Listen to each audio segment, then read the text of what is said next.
Cassel, je la connais depuis plusieurs années et c'est une femme qui a fait une carrière somptueuse au niveau international, dans les pharma, dans les ONG. Elle a toujours été à la pointe du progrès et de l'innovation. Elle a regardé qu'est-ce qu'on pouvait faire dans l'éducation d'un point de vue tech, donc EdTech, hein, parce que tout finit par tech. Voilà. Et c'est suite à cela, à tout son travail et son engagement pour cette nouvelle manière de travailler et les compétences qui sont nécessaires, que finalement elle a été appelée naturellement à rejoindre Digital Switzerland et c'est de cela que l'on va parler. D'accord, donc peut-être que pas tout le monde connaît ce qu'est Digital Switzerland, donc je vais te demander en 2-3 mots, Daniel, si tu peux nous dire qu'est-ce que c'est Digital Switzerland, pourquoi ça existe, qu'est-ce que c'est, dis-nous. Alors, bonsoir tout le monde, je suis ravie d'être ici avec vous et merci pour l'invitation. Désolée pour Sébastien qui s'excuse de ne pas pouvoir être avec vous ce soir. Digital Switzerland est une association qui est composée essentiellement de partenaires dont 50% de corporates, 20% de PME et 10% chacun de maisons académiques, de ONG et puis de cantons. Sa mission est d'aider la Suisse à se digitaliser pour être compétitive et concurrentielle. Et en anglais, on dit « to make Switzerland an innovative digital hub ». Donc, c'est vraiment de positionner la Suisse au niveau international pour qu'elle soit réellement compétitive et innovative dans tout ce qui est digital. Et c'est clair qu'on ne peut pas faire cela sans vous tous qui travaillez dans des entreprises. Donc c'est normal qu'on en parle et qu'on vous en parle avec vous. Donc, quelle est la mission de Digital Switzerland? D'aider la Suisse à se digitaliser et à créer de l'innovation autour de la digitalisation. Donc nous travaillons par des alliances totalement improbables. Nous avons divers programmes avec des startups, avec les corporations. On met ensemble les partenaires et on essaye de fomenter ou de promouvoir le digital dans le sens le plus large du terme. Alors pourquoi toi, en fait, tu as voulu les rejoindre? Alors, parce que je suis absolument passionnément convaincue qu'il faut se former et que le digital requiert la formation, qui avait la possibilité de travailler au sein d'une équipe qui est vraiment extrêmement motivée très jeune, et parce que la Suisse a réellement besoin d'adopter le digital si elle veut être concurrentielle dans le monde d'aujourd'hui. Et on réfléchit souvent en Suisse par rapport d'abord à la commune, ensuite au canton et peut-être éventuellement à la région. Et aujourd'hui, dans un monde globalisé, il faut réfléchir en tant que Suisse générale. Et c'est ce que Digital Switzerland essaye de faire. C'est vraiment de faire non pas le Roche die Graben, mais le Roche die Brücke, la Roche die Brücke. Donc pour ceux qui ne parlent pas allemand, suisse-allemand, ça veut dire le pont des rochetis pour autant qu'on mange des rochetis des deux côtés. Hein? D'accord, alors c'est quoi ton rêve? Alors mon rêve, c'est que la Suisse puisse avancer comme citoyen global dans ce monde extrêmement concurrentiel, comme un pays uni et dynamique. D'accord. Donc en fait, ça existe depuis 2-3 ans. Donc vous faites des activités avec les entreprises, mais également vous avez déjà des retours d'expérience en Suisse allemande, en Suisse romande. Est-ce que tu peux nous dire d'une manière simple quels sont les enjeux aujourd'hui si on est à la direction d'une entreprise ou si on est un cadre dans une entreprise? Oui, alors il y a plusieurs enjeux. Le premier enjeu, c'est le business model. Le modèle d'affaires. Le modèle d'affaires. C'est-à-dire qu'aujourd'hui, beaucoup de PME, qui constituent quand même plus de 95% du tissu économique suisse, sont le nez dans le guidon en train de se dire « il faut que je survive, il faut que je survive ». Ce qu'elles ont besoin de faire aujourd'hui, c'est de prendre un pas en arrière et se dire « en quoi est-ce que j'ai besoin de changer ?» Le deuxième enjeu, c'est l'éthique. C'est-à-dire qu'on a parlé, vous avez parlé tout à l'heure des robots Alexa et puis d'intelligence artificielle. Il faut placer l'humain au centre de ça. Il faut un aspect éthique où l'humain est au centre. C'est-à-dire que la technologie est au service de l'humain et pas l'humain au service de la technologie. Et puis la troisième chose, c'est la formation continue. Parce que les technologies évoluent tellement vite et qu'on comprend tellement peu qu'il faut se former en permanence si on veut rester dans le jeu économique global.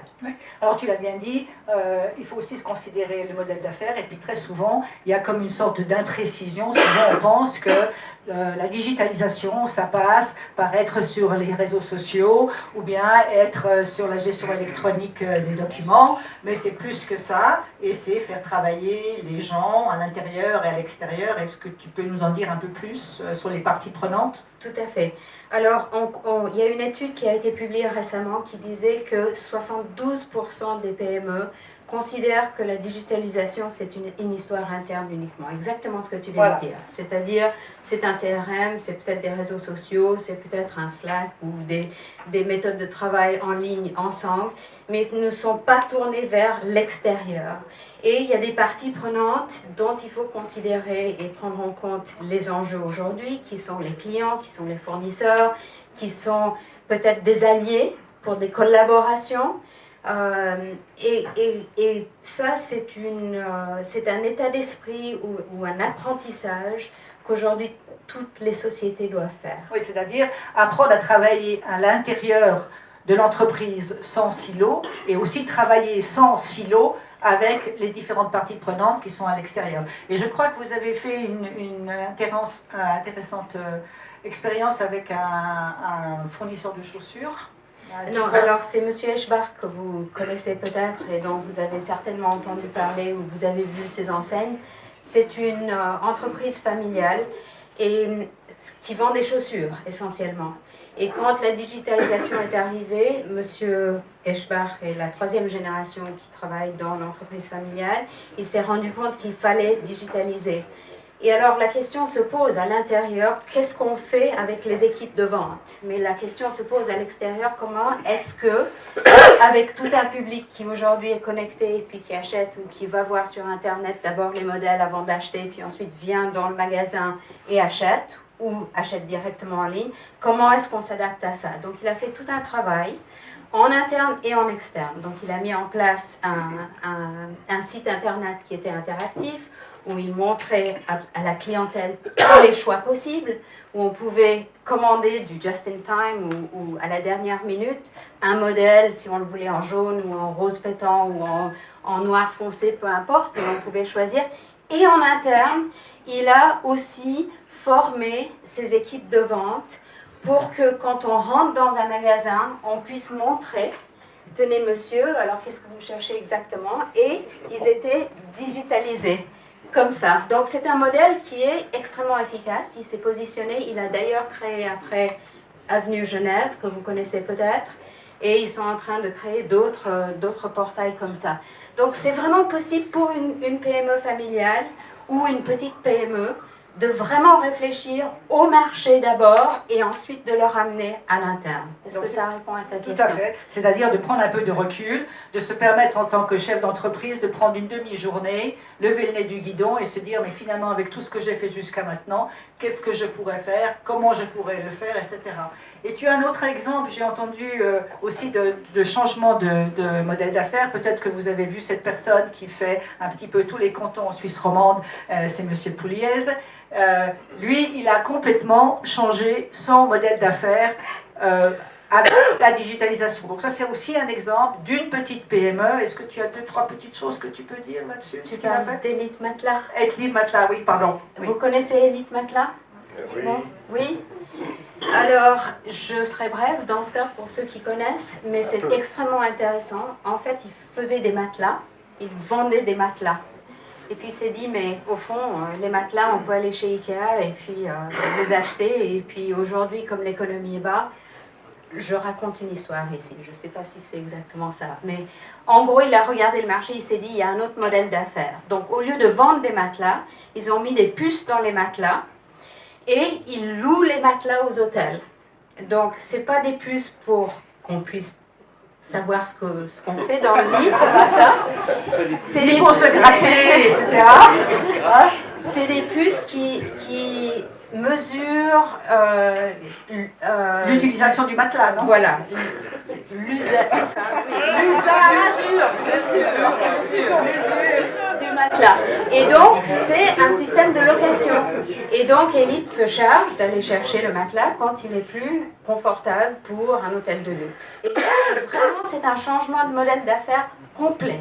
Et c'est ce genre de choses à laquelle on essaye de sensibiliser les PME parce que c'est vraiment indispensable. Alors, c'est des exemples parmi tant d'autres. Oui, mais c'est pour ça que c'est important de le mentionner parce qu'au départ, quand on parle digitalisation, robots, intelligence artificielle, etc., finalement, au début, c'est quand même l'homme ou la femme. Donc, c'est l'être humain qui va faire la différence. Et c'est pour cela qu'on voulait parler de la digitalisation aussi dans le sein de Procadre International parce qu'on met en avant des personnes qui ont des expertises et des talents pour aider les entreprises dans des initiatives nouvelles, c'est que ce qui va faire la différence, c'est l'être humain. Mais ça veut dire qu'il faut que l'être humain soit compétent et se forme. Et ça, c'est ton domaine.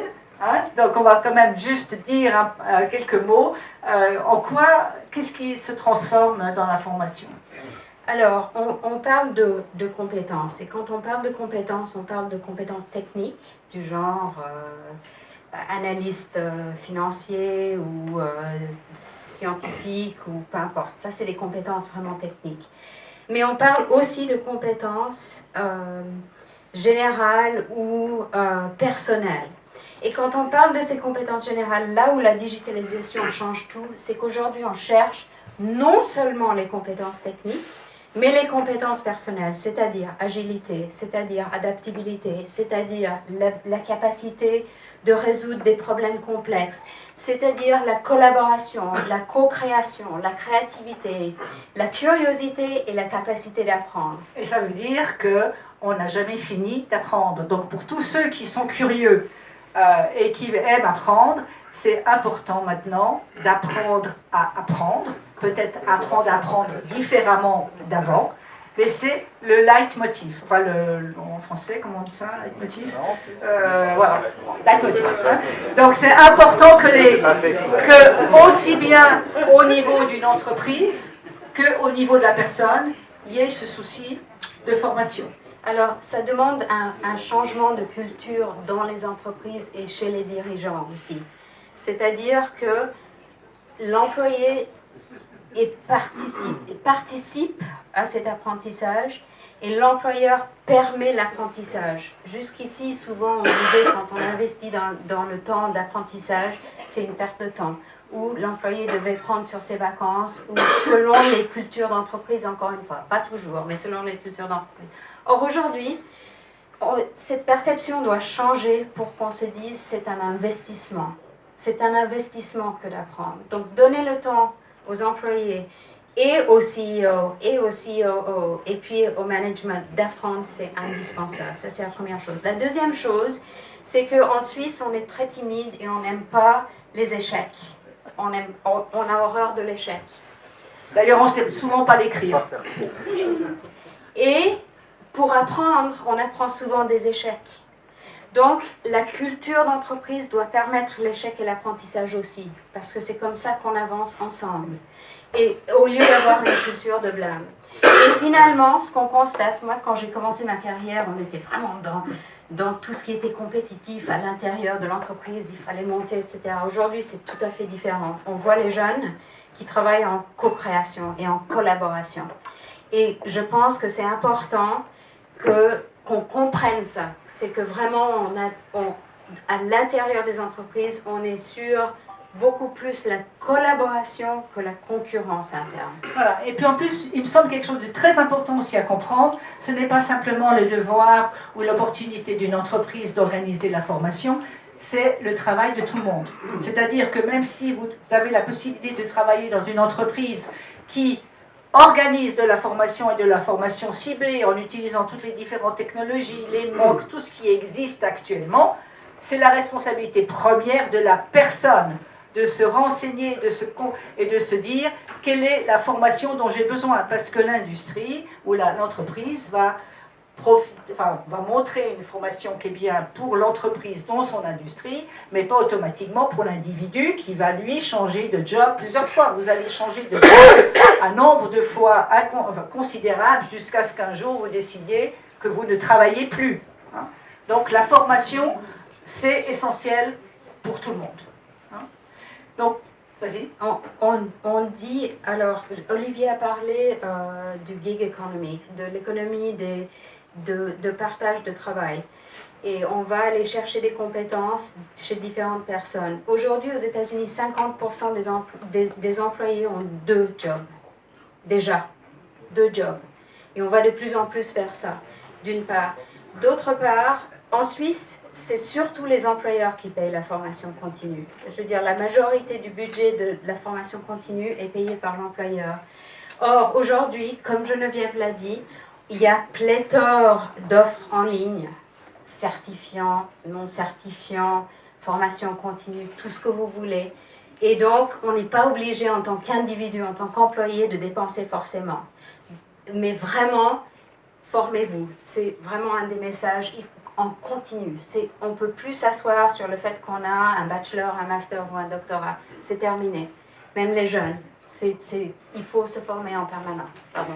Non, mais c'est très bien. Et tu m'as parlé d'une statistique que j'avais vue récemment, mais j'avais oublié, qui est dramatique, puisque maintenant, on va vivre beaucoup plus longtemps, donc on peut travailler beaucoup plus longtemps si on le désire.